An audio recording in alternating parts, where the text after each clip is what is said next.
welcome to the 20th episode of the True Blue RiffCast, the number one RiffTrax podcast in the world. I am Jeremy, and I am joined, as always, by... Hello?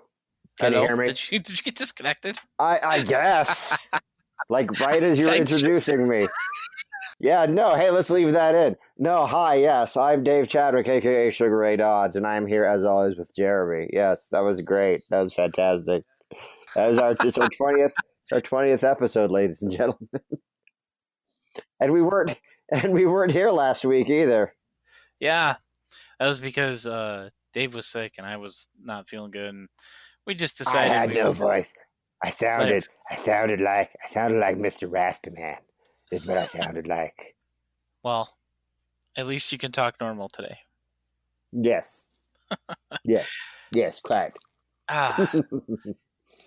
So big news in True Blue RiffCast land. We have a Patreon now. Say what?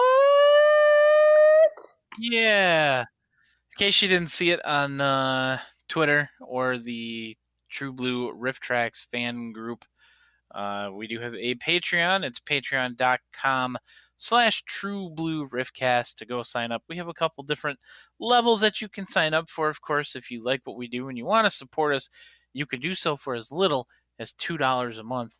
Our entire our listener poll is going to all take place there. Our previews of the episodes, letting you know what we're actually going to be talking about ahead of time. All of that stuff is going to be moving to the Patreon now. We might even put up some extra content, like some bloopers or something, because God knows we have enough of those. we have plenty of that. There's still going to be some stuff that you will never be able to hear, no matter what.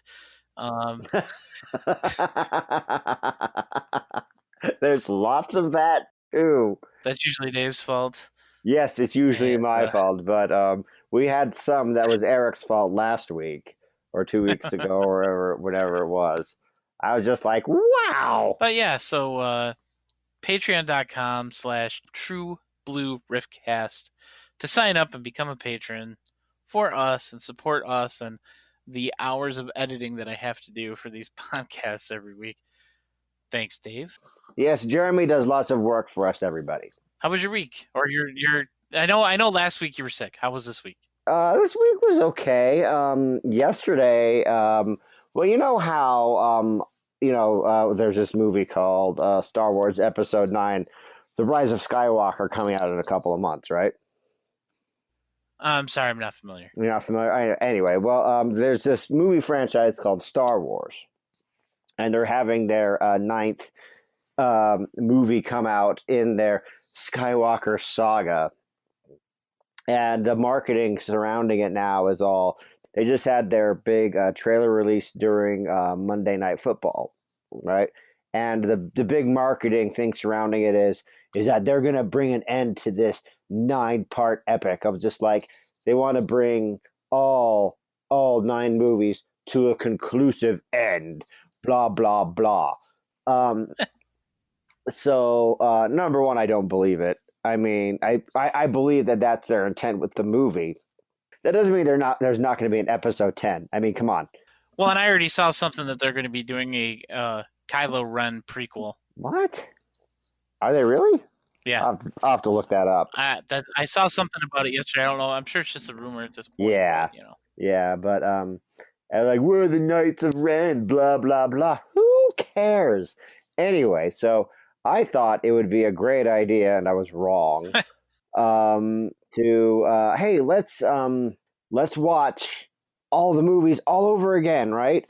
And so George Lucas, who's a big liar, by the way, says that the best way, or like the Star Wars movies are intended to be watched from episode 1 through episode 6. Wrong. And that's the way to watch it, and it's the only way to watch it.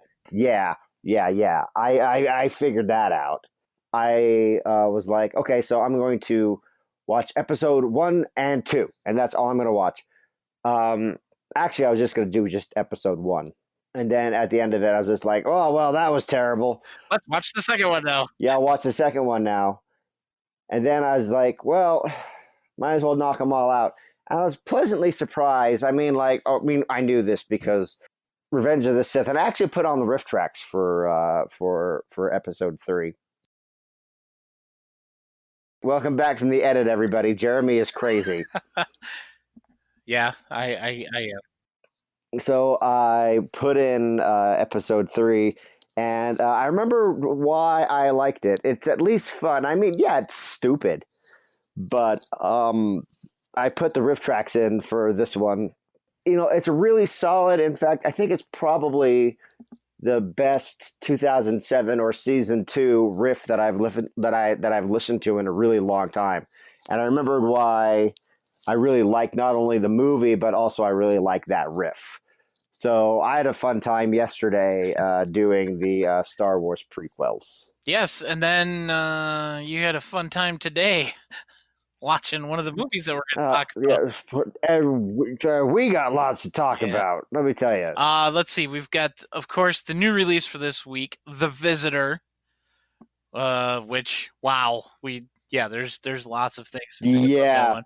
We have another completely wacko movie, Ruby, the winner. Yeah, we got some really weird stuff to talk about today. For the short today, we're going to be looking at the short from the Anaconda live show Halloween Party, which is also kind of messed up. First, though, we do have a little bit of things to say about Birdemic 3, Seahawks or Seagulls or whatever that's called. Birdemic 3 Sea Eagle. Yeah, I knew it was. If you go to the Birdemic 3 Facebook page, you'll see a picture of James Wen saying that he's still hard at work looking for a producer for Birdemic 3.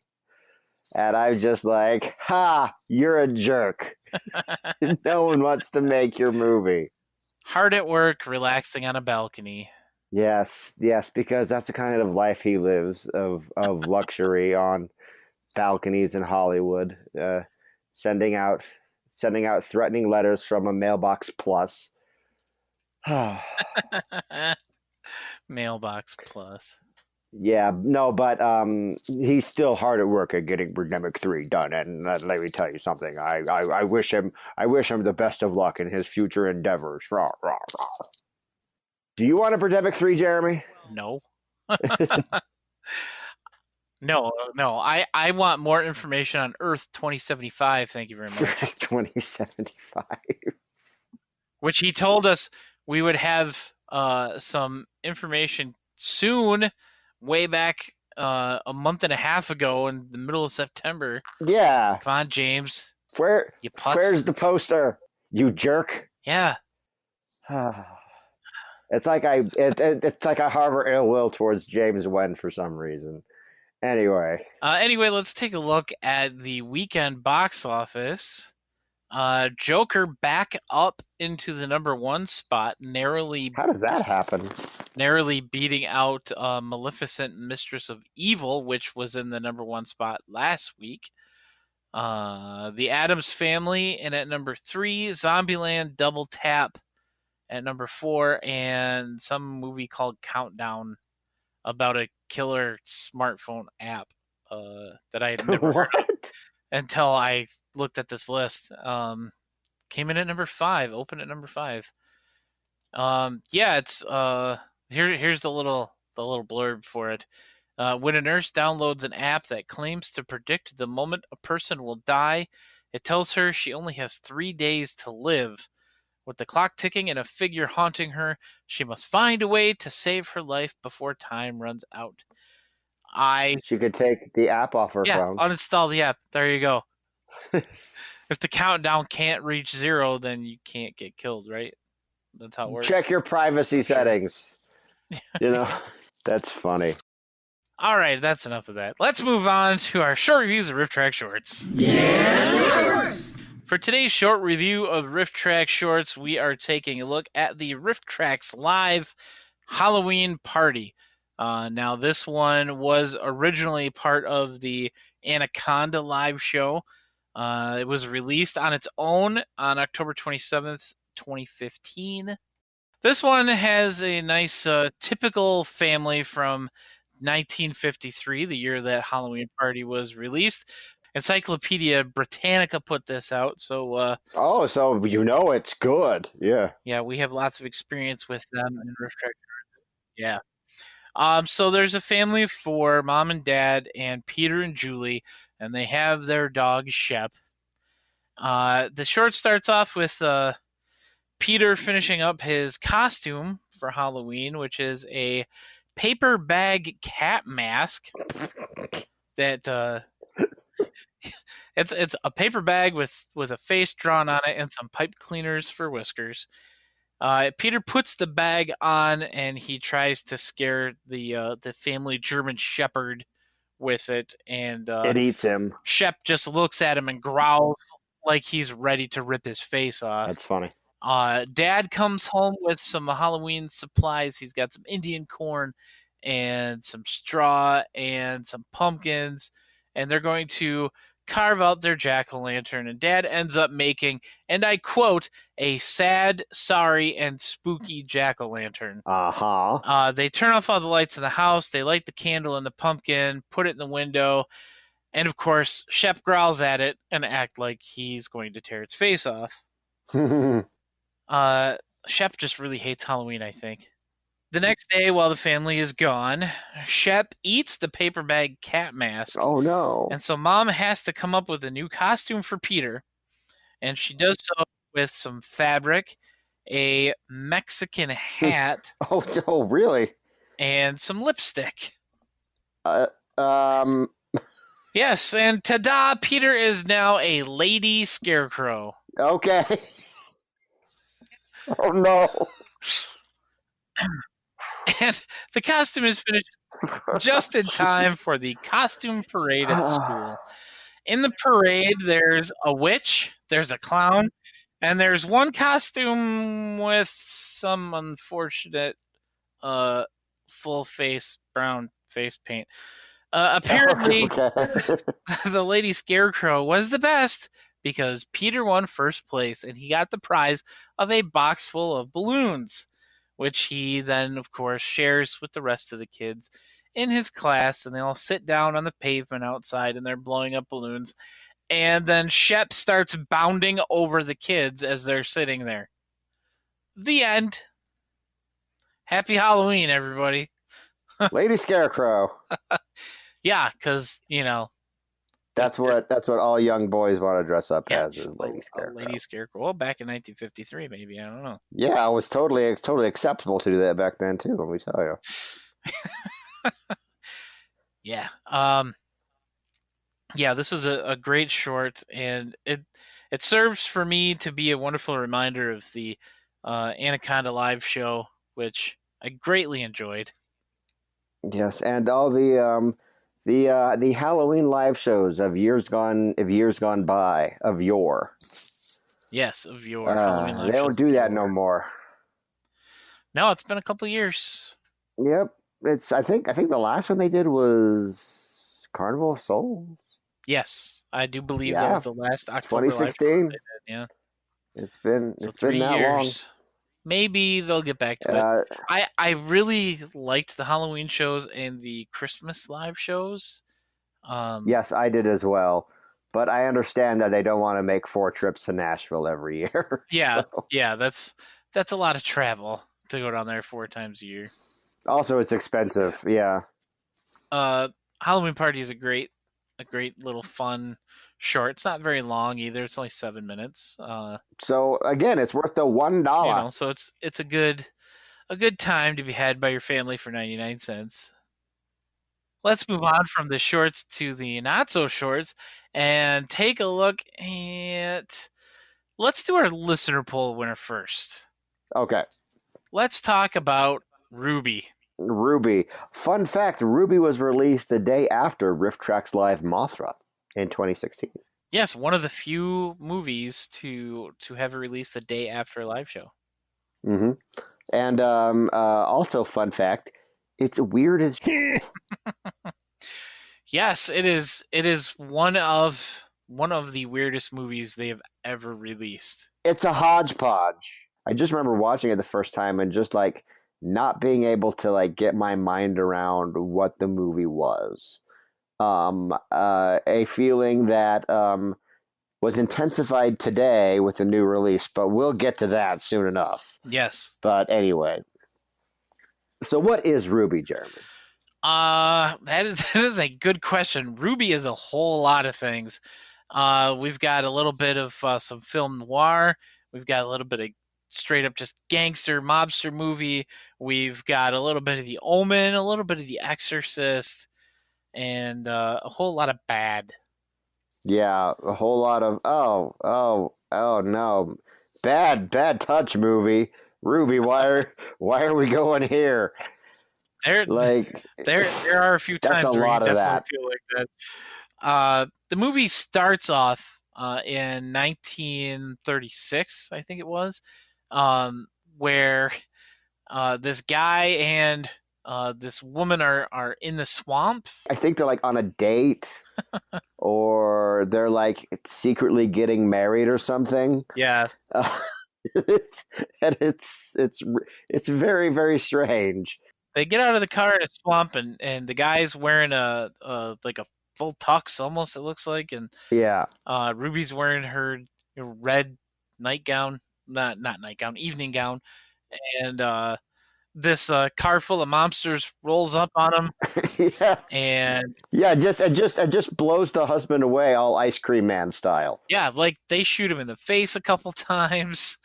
He's just full of holes. He's riddled, man, just riddled with bullets. And then as soon as he drops dead, then Ruby goes into labor.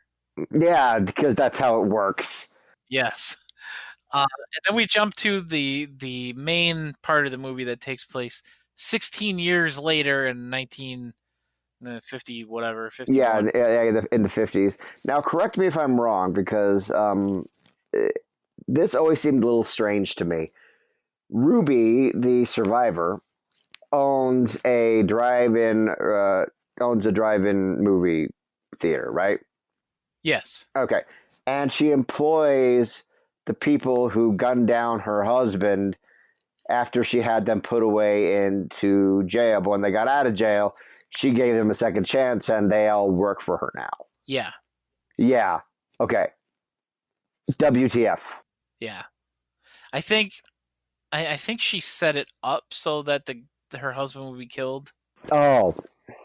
And that's why she owed these guys jobs or whatever when they got out.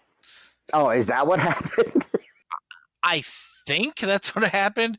There's a lot that's not really clear in this movie. Yeah. Like her daughter, Leslie. Like what the deal with her daughter is. And, she just happens to get possessed by the soul of her dead father. Yeah, that's not creepy at all. But we'll get to that in a second. Because what happens before that, the string of unexplained and mysterious murders. We've got the projectionist in the up in the booth there. Yeah. He gets strangled by film. And Ruby just says, "Oh, he was just a drunk and he just killed himself." Then we have another scumball who is trying to get with. I'm assuming she's the town trollop. Yeah, that's what I mean. Like, no, okay, that's what it like. It tries to set up that she like, oh, I'll just bang anybody, right? But then like she gets cold feet. Yeah, like you better give me what I want, but I'm not going to actually do anything with you. Yeah, so that's so like her reputation is kind of like undeserved. Yeah. He follows her off into the swamp. Yeah. By the drive-in theater and the old roadhouse that Ruby lives in now in the swamp. Yeah. Oh, she lives there. Yeah. And along with like the leader of the little mob down there, who's like elderly and in a wheelchair and like never moves or says anything, and you're not sure if he's actually alive or not. Yeah. But the second scuzzball gets punched by the air a lot, and then ends up being hanged from the tree. Another guy ends up in the soda machine. Yeah. And then the lady goes up and gets a drink out of it, and it's just blood. And she takes a big swig out of the cup, and she has all this blood on her face, and it was really gross. But there's all these unexplained deaths, and then they bring in a parapsychologist or something. Yeah. Yeah. They bring in Dr. Peter Venkman. Yeah, almost Dr. Paul Keller. Yeah. And it just gets weirder from there because shortly thereafter is when Leslie gets possessed by her dad, who is, of course, the one going around killing all these mobsters to get his vengeance on them for killing him 16 years prior in the swamp. And there's some uncomfortableness that comes with this. Yeah, a little bit. Yeah, and then there's a lot of horror movie ripoffs. Yeah, and then we get the ending to the movie, which is like what? Yeah, big question mark. Well, okay, here's the thing with the ending is that I read somewhere that it was they did it after principal photography. Like they had a different ending, but they thought that ending didn't make sense.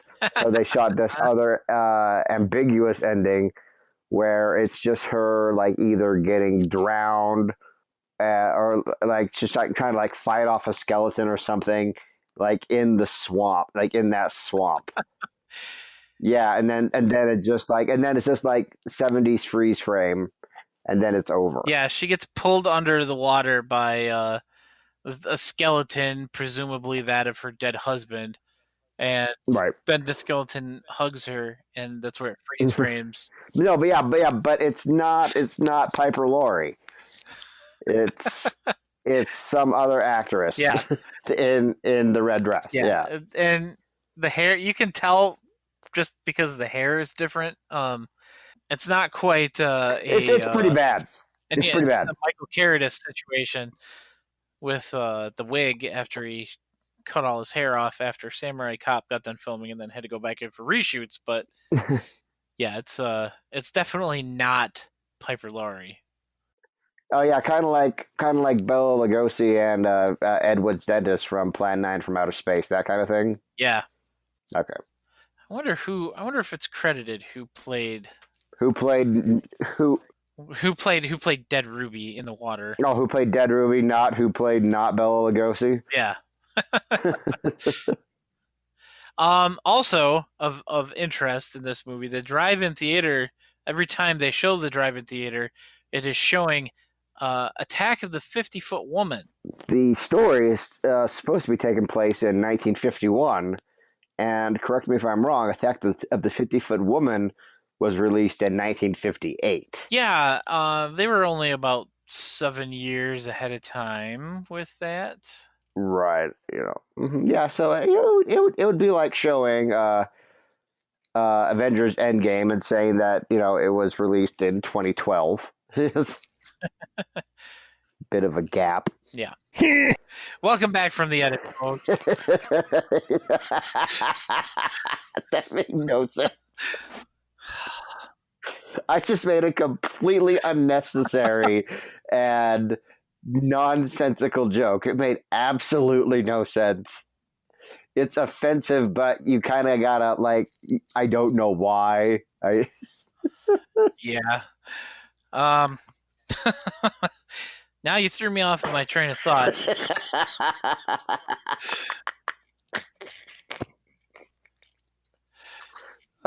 This is why Jeremy has to do a whole lot of editing. Yeah, thanks, Dave. Yeah, this movie came out a year after Carrie did, I think. Striking while the iron 1977 with Piper Laurie there. But yeah, it's yeah. What did Piper Laurie do? Anything else after Carrie and this? I guess. Yeah, she did a lot of stuff. She was Auntie M in Return to Oz in '85, and that movie's awful. Yeah, she's been in she was in The Faculty in 1998. I don't even know what that is. I don't think I've ever even heard of that. She was in a movie last year, I guess. But yeah, she's still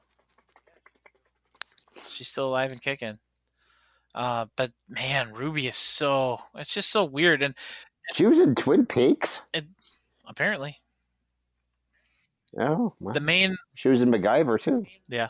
The main problem with this movie is just the fact that it rips off everything that it does. I mean, aside from like the vending machine kill, which was actually kind of neat, it was all done before and better. Like they say in the riff, with Attack of the 50-Foot Woman, they say, thank you for reminding us that we could be watching a better movie. And then they say, well, Attack of the 50-Foot Woman was terrible. And Kevin's just like, yep. So it says a lot about Ruby right there, just with that. Yeah, but they also, with that creeper, the local pervert trying to creep on and get some from that girl. It's like that's a direct, blatant ripoff of Trucker's Woman. Yeah, but we need to talk about Trucker's Woman at some point. Yes, we will. Like in depth on the podcast. Because guys, if you haven't seen Trucker's Woman, yeah, dude, go see Trucker's Woman. As like within, I would say, 10 minutes, you're going to be wondering why the hero is the hero. Yes, it's he does something that's very not hero-y. Very, very and you'll bad. know it when you see it. I mean, there won't be any question about it. Yeah, it's not really hidden. No, it's just like, okay, when I saw that, okay, and we have time to talk about this a little bit. When I saw what happened, I hesitate to say what it is because it's just so, I just I couldn't believe that was the hero and that they were setting it up for him to be like, because I think they were setting up for him to be like playful or something, but it's clearly an attack. Yeah, it's not good, and it's not. No, guys, don't do that. But hey, you can check out Trucker's Woman or Ruby. Those are both actually up on Tubi, the free app. Say what? Yeah, they actually added a bunch of RiffTrax to it. They have Cool as Ice, Manos, Ghost House, one of our favorites, Berserker, Final Justice, Attack of the Puppet People. There's a ton of... That's a lot of really good stuff that they're getting for free. Uninvited, not Anaconda, Arachnia, The Dark Power, one of my favorites. They also have Roller Gator on there. Yeah. Psychotronic Man. All these are up for free right now on the Tubi app. That's so much good stuff. Yeah, there's a ton of good stuff on here. That is so much good stuff. A talking cat is on there, apparently. What? So yeah, go check out the Tubi TV. I know they have like apps for Fire TV and Roku, and just watch it right through the browser. But yeah, it's all free to you. You don't even need like an Amazon Prime membership to watch like the stuff they have on there, which Trucker's Woman is also up on there. But and also real quick, just going back to the Tubi thing, I just did the math real quick. They have 84 free titles. Wow. Tubi. Yeah. That's crazy. Yeah, and there's a lot of really good stuff. But we'll stop that again before we go off on this whole other thing. Yeah. So Ruby was the winner of the last listener poll that we did, which was actually 2 weeks ago now. And our next listener poll, again, is going to be exclusive to our patrons. So if you want to be able to still have a hand in what we're saying, you're going to have to sign up over on Patreon, patreon.com/TrueBlueRiffCast.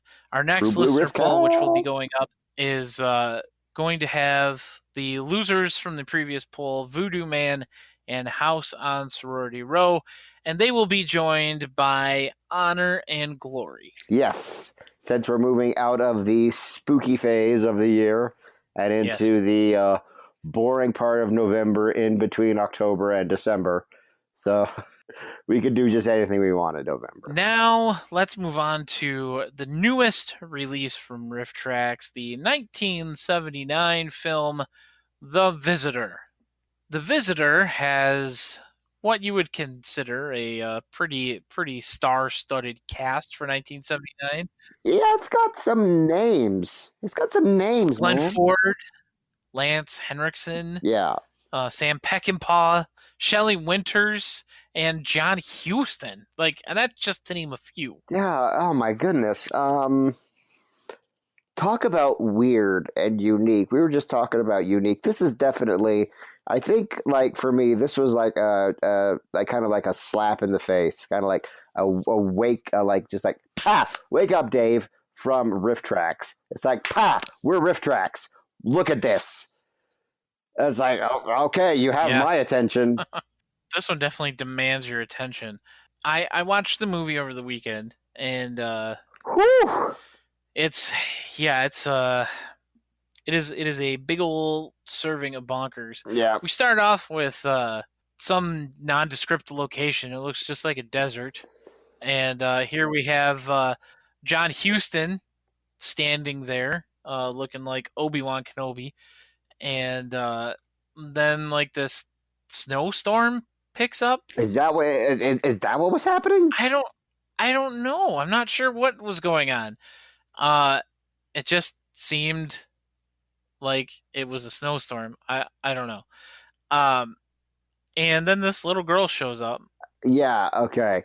And then we go to Space Jesus. Now, I had no idea what was happening in this movie. And it started, believe it or not, it didn't start with, because I figured that was just like arty-farty kind of garbage. Like, okay, cool, this was like independent movie kind of thing.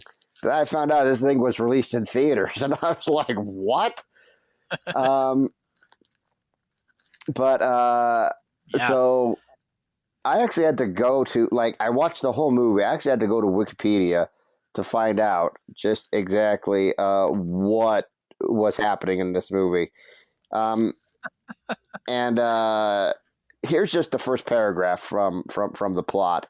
And this is what was going on. And I wasn't able to pick any of this up during the Space Messiah scene, where it has this blonde Jesus guy with all these little children that I guess are members of his cult, shaved heads.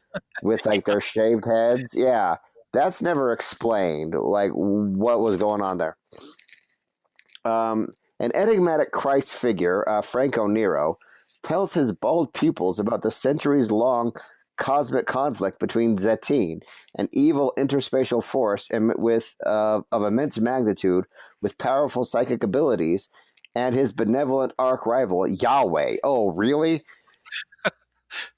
Zetine escaped the planet Earth centuries ago, and though he was eventually tracked down and killed by Yahweh, his spirit lives on in the minds of mankind, waiting for the opportunity to reemerge and wreak havoc.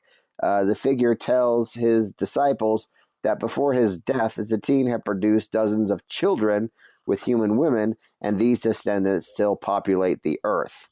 And I guess that was our favorite character, the little girl. She's one of them. Yeah, she came from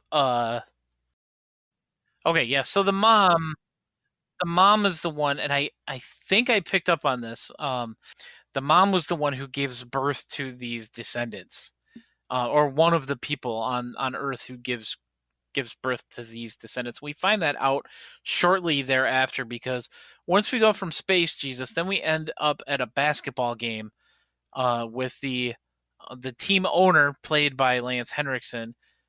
He's sitting courtside and he gets interviewed, and the guy asks him where all the money comes from, and he's just like, "Oh, the money comes from God." Yeah, right. And he's really a member of a satanic cult. Yeah, that meets in some rich guy boardroom. Yeah, it's all the rich people. Yeah, no.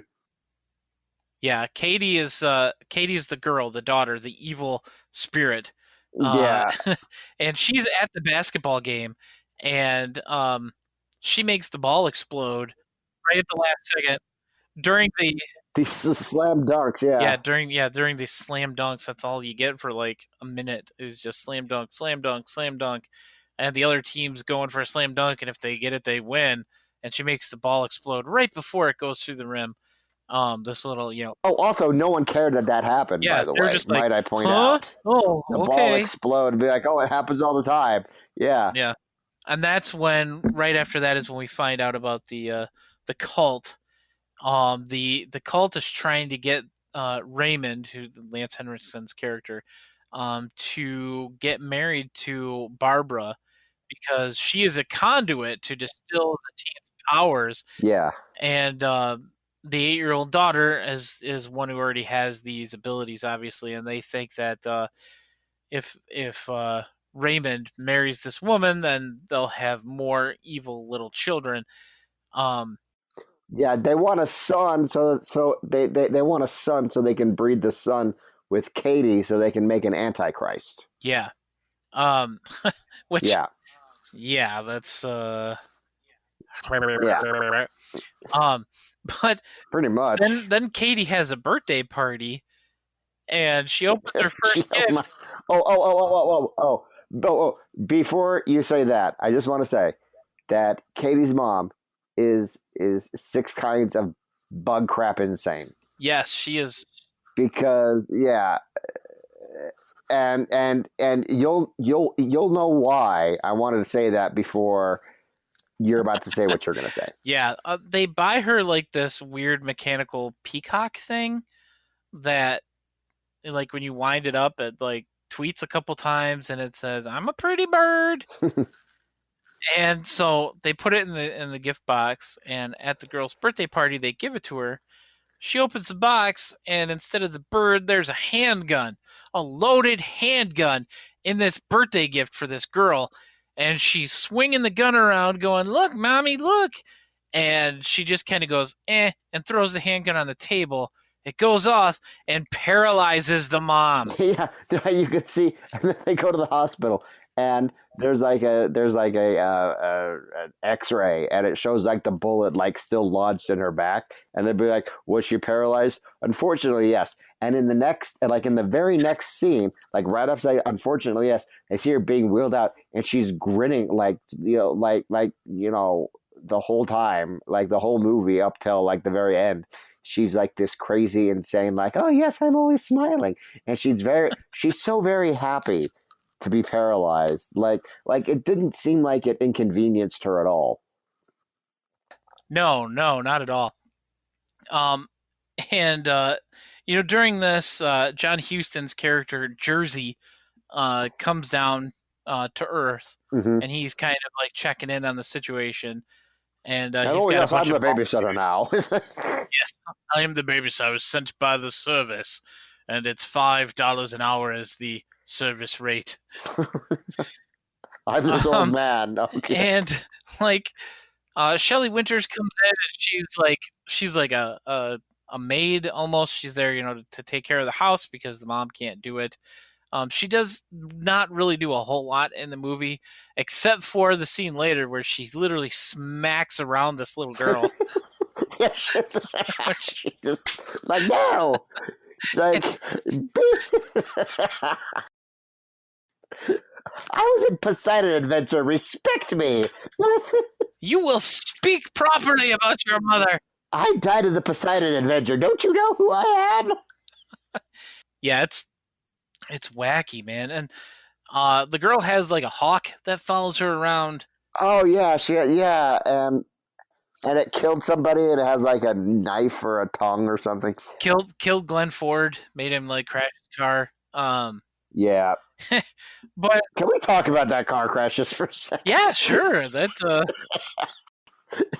Okay, so this Falcon or whatever it is just goes and just birdemics the crap out of this guy, and the car looks like it goes through like 9 different locations before it ends up where it finally does. It gets wrapped up in this fence and ends up like, I guess, on like this soccer field, and all these guys rush over to try to help him, And they're like, and then they see like some fire. It's like, oh no, F this, right? And they all run away. And the car explodes. Yeah. Like maybe this is Birdemic, you know? It's like, well, we do get an almost Birdemic like scene at the end of the movie. We'll get there because there's some other weird, terrible things that happen. Yeah, there's some other stuff we got to cover. Yeah, like Barbara and Katie are driving in the car, and Katie she shouldn't be driving. She's paralyzed. Yeah, She's I don't know paralyzed. how she was driving. How was she driving? This paralyzed the car woman is in driving 1979, a car, just like normal. Like, yeah, how I don't know how a paralyzed person is driving a car in 1979, but yeah, it's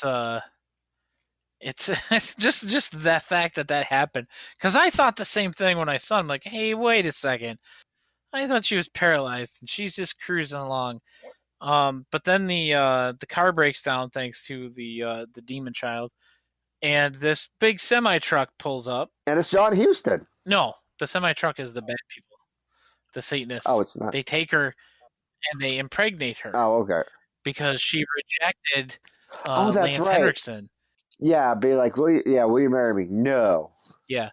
So they take her, and John Huston is like waiting for her back at home, and he tells her, he's like, I know you're not going to believe me, but you're pregnant.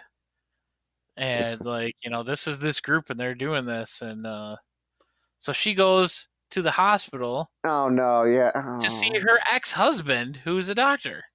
Who also is Katie's biological father. Yes. Apparently. Yes. And she decides that she's not going to have that evil baby. Yeah. And they just kind of, that's it. That's for that scene. And then she's back home. And I'm kind of glad they skipped over. Yeah, me too.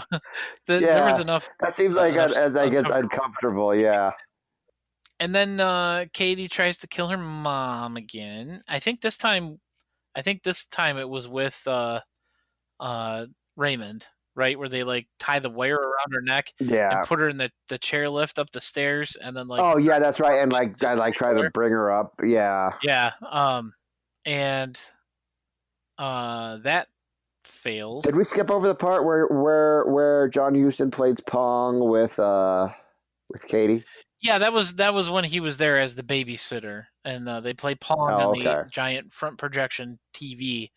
And she's basically like, "Yeah, with my powers, you will never be able to beat me," and she beats him at Pong. Yeah, beats him at Pong by turning the difficulty up, or I don't know. I never played Pong. Sure, she increases the speed with her powers. Yeah, but take that, old man, and your walker. Like. Shut up, boomer.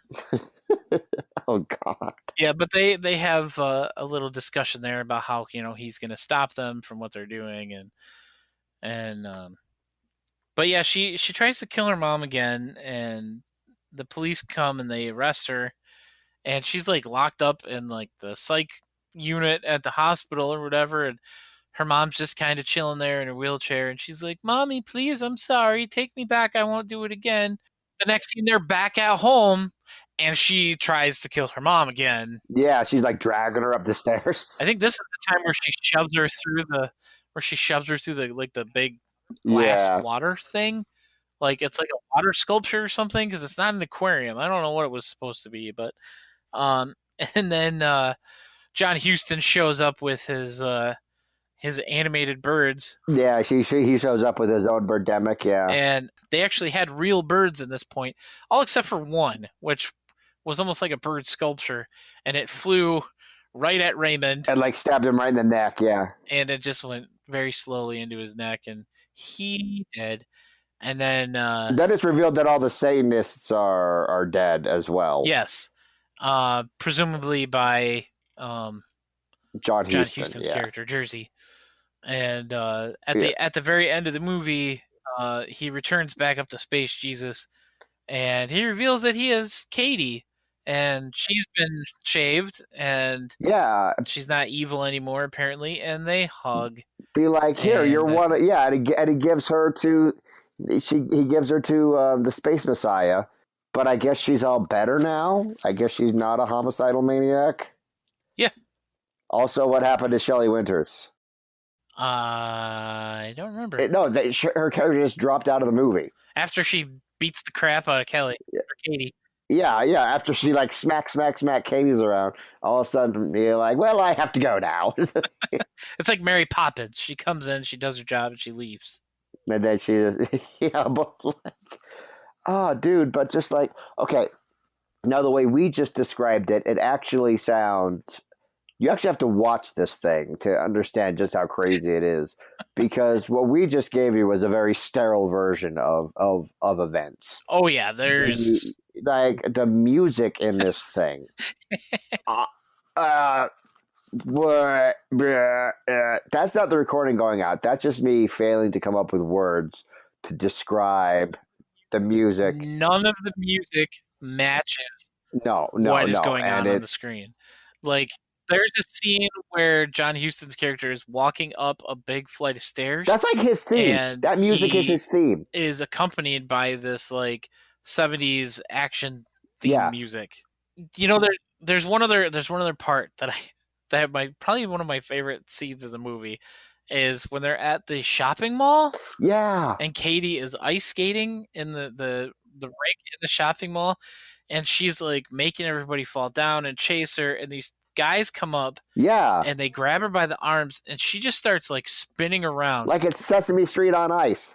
John Huston's walking down. It looks like it's a stairway that's about 3 flights worth of stairs, and he's coming down, and they show him, and he's like midway, and then they cut back to Katie and the ice spinning the people around, and they cut back to him, and he's all the way back up at the top of the stairs. It's like he made no progress. And then he's coming back down, and he's not in time because she lets go of the 2 guys, and they go flying off of the ice rink. One of them goes crashing through the window of like a cafe. Yeah. Absolutely bonkers. Yeah, man. It's definitely